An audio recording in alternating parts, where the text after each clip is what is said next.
우리는 본질적으로 메시지를 남기는 사람들입니다. 우리가 살아가는 믿음이라는 것 자체가 이 땅에 메신저로 오신 예수 그리스도, 그 예수 그리스도가 우리에게 주신 메시지가 우리의 구원이기 때문에 그렇습니다. 메신저로 오신 예수님께서 바로 더 메시지, 그 말씀을 주심으로 말미암아 그 말씀 자체가 예수님이셨고 동시에 우리에게 그 말씀이 생명이 되었습니다. 이건 참 많은 의미가 포함되어 있지만 너무나 단순하게도 우리는 그 메시지로 말미암아 구원을 얻었고 우리도 동시에 이 땅에 메시지가 되도록 파송받은 사람들입니다. 그래서 제자를 삼아 땅끝까지 이르라라고 말씀하신 것은 네가 메시지가 되라. 근데 너의 메시지는 더 메시지에서부터 오는 것이다. 주님이 말씀하신 바로 그 말씀이 우리의 생명이 되어져서 살아가면 그게 메시지가 되는 거예요. 그건 어렵지 않습니다. 중요한 건 이거죠. 너에게 뭐가 생명이 되느냐? 그게 너 메시지다. 너에게 뭐가 그렇게 중요하냐? 뭐가 그렇게 힘드니? 뭐가 그렇게 어렵니? 뭐가 그렇게 너를 괴롭게 하니 할 때 너의 안에 있는 그 중요한 그 말, 생명 같은 그 마음, 그게 너의 메시지야. 그게 네가 말하고 있는 거야. 말은 예수님이 생명이에요 하는데 그 안에서 뭔가 다른 것이 어려울 때, 힘들 때 보면 다른 것이 나오는 걸 보면 이게 너의 메시지야 라고 말할 수도 있는 것이죠. 성도는 아무리 어려워도 말씀 중심, 교회 중심입니다. 여러분, 믿음의 사람은요, 다른 어떤 것 아무리 세상이 무너지고 내가 돌을 맞아도 그 사람은 말씀 중심, 교회 중심이에요. 그 신앙의 중심을 가지고 살아가는 거예요. 세례교육을 하든 성경공부를 하든 말씀을 전하든 끊임없이 쏟아내는 것은 말씀 중심, 교회 중심이에요. 개인적으로 제일 기분 좋을 때가 언제냐면 자녀들이 아빠는 맨날 교회 가더라. 저는 이런 얘기 들으면 그 아이의 마음은 왜 나랑 안 놀아주냐 이런 의도인 걸 알매도 불구하고 은근히 기쁩니다. 저는. 왜? 제가 없어질 때 아빠를 기억하면 우리 아빠는 맨날 교회 가던 사람이다 라고 하면 자기도 교회 갈 거 아니에요. 언젠가 힘들 때, 어려울 때 제가 의도치 않게 의도하게 메시지를 주고 있는 거예요. 맨날 뭐 얘기하면 꼭 그 가운데 말씀 얘기하더라. 일부러라도 그렇게 하고 싶은 거예요. 언젠가 제가 없을 때 우리 자녀가 그 안에 그때 뭐 말씀이 기억나겠어요. 어릴 때 그냥 다 듣고 지나가는 거지. 그런데 그때 말씀 붙잡고 고민하고 얘기하시더라. 아침에 학교를 갈 때에, 삶을 살 때에, 이야기를 나눌 때에 뭔가 그 안에서 배어져 나오건 직접적으로 인용하건 우리 안에 남겨질 메시지는 말씀과 교회다. 이 땅을 살아가는데 교회가 우리의 영적인 정말 성전이고 보호막이며 말씀이 내 중심이 돼야 되는 거죠. 여러분, 우리는 어떤 메시지를 남기고 있을까요? 우리는 어떤 향내음을 풍기고 있을까요? 말과 말의 톤이 있는데 그 속에 우리는 어떤 메시지가 배어져 나오고 있을까요? 사독의 아들 아히마아스가 이르되 청하건대 내가 빨리 왕에게 가서 여호와께서 왕의 원수 갚아주신 소식을 전하게 하소서. 소식을 전하게 하소서. 이 아히마아스는 사독의 아들인데 소식을 전하기를 원합니다. 왜? 압살롬이 죽었기 때문에 빨리 그 소식을 전하고 싶은 거죠. 근데 요압이 너는 그 소식을 전하지 못하리라. 소식 전하는 이야기가 계속해서 반복되어져요. 표면적으로는 소식을 전하고 싶다, 소식을 전하지 마라라는 것이지만 그 안에는 복잡한 내용이 있습니다. 요압은 그걸 알고 있는 거죠. 왜냐하면 죽은 압살롬이 비록 왕을 찬탈하고 정말 그 반역한 사람이지만 왕의 아들이기 때문에 왕의 아들이라는 걸 알고 있기 때문입니다. 근데 더 문제는 뭐냐면 우리가 메시지대로 살지 못하는 모습을 그 가운데 분명히 알게 돼요. 여러분, 메시지를 알고 있음에도 메시지가 전달되지 않을 때가 있어요. 나한테 중요한 메시지가 있는데 그 메시지가 전달되지 않을 때가 있습니다. 그건 언제인 줄 아세요? 죄로 메시지가 왜곡될 때는 전달이 안 돼요. 죄로 메시지가 왜곡될 때는 전달이 안 돼요. 왕의 아들이 죽었다라는 것을 요압은 잘 알고 있습니다. 왕의 아들이 죽었나니 네가 오늘 소식을 전하지 못하리라. 그런데 요압이 사실은 왜곡시킨 게 있어요. 왕의 아들이 죽은 건 사실이지만 사실 그 아들을 죽인 게 자신이에요. 그리고 왕은 구체적으로 너그러이 대하라, 한 사람을 통하여 해하지 말라, 모두가 다 들었던 내용이에요. 요압은 그러지 못한 거예요. 그랬을 때에 메시지에 왜곡이 온 것은 이 요압의 제약, 군인이 군인같이 살면 무서운 일이 일어납니다. 여러분, 내 스타일대로 살면 무서운 일이 일어나요. 왜? 메시지에 왜곡이 일어난 거예요. 다윗은 너그러이 대하라 그랬는데 이 요압이 그 메시지를 왜곡시킴으로 말미암아 이 비극이 일어나서 왕의 아들이 죽었다라는 것 뒤에 내가 죽였다, 죽이지 말라고 했다라는 말을 하지 못한 채로 이 아히마아스가 가는 것을 반대하는 겁니다. 적어도 이 사독과 요압은 그 당시에 지도자 계층이에요. 즉 실권을 가지고 있는, 그래도 다윗 곁에 있는 사람들입니다. 그럴 때에 그 사독의 아들이 이 일로 말미암아 잘못된 소식을 전함으로, 소식인데도 불구하고 소식을 잘못 전함으로 일어나는 엄청난 일들이 요압에게는 보이는 거예요. 사울이 죽었을 때 아말렉 사람이 와가지고 즐겁게 내가 이거 다윗에게 전하여서 상 받아야지 했다가 죽었습니다. 이서보셋이 죽었다는 이야기를 레갑과 바하나가 전했다가 죽었습니다. 머리가 잘렸어요. 소식 전하는 게 보통 중요한 일이 아닌 겁니다. 근데 아히마아스는 알게 된 거예요. 여러분, 사람이 진짜 알게 되면요, 안전할 수가 없어요. 가만히 있을 수가 없어요.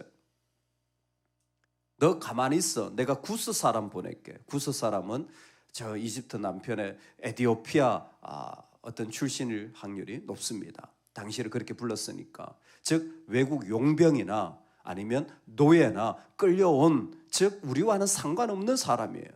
이 사람은 가서 뭐 어떻게 되든지 간에 소식만 전하고 그 다음은 모르겠다. 그래서 내가 구스 사람 보낼게. 근데 이 아히마아스가 알고 있는 걸 품자 가만히 있을 수가 없는 거예요. 다시 내가 가겠노라 그러면서 하는 말이, 그가 한사코 달려가겠노라, 한사코 달려가겠노라 하는지라 요압이 이르되 그리하라 하니 아히마아스가 들길로 다름질하여 구스 사람보다 앞질러 가니라. 한사코 달려가겠노라. 이건 뭐냐 하면 내가 가만히 있지 못하겠다라는 거예요. 여러분, 이게 메시지예요. 이게 진짜 메시지예요. 내가 알고 있는 것을 가만히 있을 수 없는, 그냥 있을 수 없는, 어떻게 그냥 냉랭하게 살아갈 수 있으며 가만히 불구경하며 있을 수 있으며 그냥 살아갈 수 없는 거예요. 너무 좋고 너무 중요한 것은 그 안에 가만히 있지 못하게 하는 겁니다. 여러분, 이 메시지가 남겨지는 은혜가 있기를 소망합니다. 이 아히마아스는 압살롬이 죽었다라는 걸 자기가 확인한 이상 가만히 있을 수가 없는 거예요. 다만 그게 좋은 소식인지 나쁜 소식인지는 우리가 알 길이 없습니다. 그게 좋은 소식이 될지 나쁜 소식이 될지 요압은 이미 마음에 어느 정도 감을 잡았어요. 이건 bad news다. 이건 좋은 소식이 될 수가 없다, 왕에게. 하지만 아히마아스에게는 어쨌든 소식을 전달하고 남겨야 된다라는 그 마음이 가득한 겁니다. 오늘 이것은 우리 삶에도 똑같이 일어나는 거죠. 야곱이라는 사람을 보면 그는 바로 앞에서조차 한마디로 그의 메시지를 남깁니다. 뭐라고 남깁니까? 험한 세월을 살았습니다. 사도 바울은 죽음을 앞에 두고도 메시지를 하나 딱 남깁니다. 뭡니까? 나의 달려갈 길과 주 예수께 받은 사명. 너무 복잡하지 않아요. 내가 메시지를 남기고 싶어하는 그 삶은 그 안에 너무 선명한 거예요. 여러분, 우리가 이 땅에 만약에 떠난다면 어떤 메시지가 남겨질까요? 어떤 사람으로 기억될까요? 저는 가끔 이런 게 참 재미있어요. 누군가를 묘사할 때 한마디로 묘사되는 거 아세요? 제가 아는 분이 있는데요, 그분은 이런 분이에요. 직장을 소개하기도 하고, 그분이 가지고 있는 부를 소개하기도 하고, 그분의 성품을 소개하기도 하고, 그분의 특징이 나오는 거죠. 그게 그 사람의 메시지인 거예요. 그 사람의 메시지가 그대로 전달되어지는 거예요. 우리는 어떻게 소개되어지고 있을까요? 우리는 어떤 모습으로 설명되어지고 있을까요? 야, 전 목사, 너 스피릿교회 교인들 나한테 보고 좀 해봐라. 저는 하나님 앞에 어떻게 보고해야 될까요? 하나님, 우리 교회에 김 집사님이 있는데요, 그분 진짜 아름다운 분이에요. 이 집사님 있는데요, 하나님, 그분 진짜 신실한 분이에요. 할렐루야. 하나님 저한테 시킨 적은 없어서 말은 못하겠지만 어떻게 남겨질까요? 여러분, 메시지는 두 가지를 통해서 우리에게 만들어집니다. 꼭 기억하십시오. 우리가 메시지를 남기려고 해도 안 남겨지고, 안 남기려고 해도 남겨집니다. 그냥 삶은 그 자체가 다 메시지예요. 특히 그리스도인의 삶은 그냥 그 자체가 메시지예요. 근데 그 남겨지는 메시지가 어떻게 만들어집니까? 저를 한번 따라서 하겠습니다. 고난과 어려움이 진짜 메시지를 준다. 여러분, 그 사람이 좀 힘들어. 마음이 나하고 너무 어려운 상황이에요. 그때 진짜 메시지가 만들어져요. 내가 내 삶의 자리, 모습과 전혀 다른 상황에 서 있을 때, 내가 기대했던 것과 너무 다른 자리에 있을 때, 여러분, 그때는 다른 어떤 것도 있을 수 없는 유일한 메시지만 있을 수 있는 시간이에요. 어떻게 보면 그 순간이 내 인생의 황금 같은 시간입니다. 내가 진짜 무엇으로 살고 한사코 달려가겠노라 하는 이 아히마아스의 마음이 그 가운데 만들어지는 시간이 있죠. 하나님의 결정에 자신을 맡기게 되고 어떤 메시지로 살아가야 할지를 보여주는 장면이에요. 다윗은 선명하게 보여줬습니다. 사독이 다윗이 그 다윗성에서 쫓겨나갈 때에 언약궤를 메고 나옵니다. 근데 다윗이 뭐라고 하냐면, 그 천건 같은 도움 가운데 내가 하나님을 이용할 수 없다. 가지고 돌아가라. 그러면서 남긴 메시지가, 그가 내게 말씀하시기를 내가 너를 기뻐하지 아니한다 하면 나는 그 말씀도 받으리라. 여러분, 무슨 얘기입니까? 내가 이 망하고 쫓겨가는 것도 하나님이 허락하신 일이라면 나는 그거 그대로 받겠어. 그대로 하나님 중심으로 나아가는 거예요. 이 일이 하나님으로 인한 일일 수도 있다. 나는 그대로 받겠다. 오늘 우리에게 내 삶의 자리에서 그 실패와 아픔 가운데도 툭 나오는 거죠. 지금 이 소식을 딱 봤잖아요. 다윗이 첫 번째로 하는 메시지가 뭡니까? 아유, 저 원수 같은 놈 죽었다가 아니라 내 아들 압살롬아예요.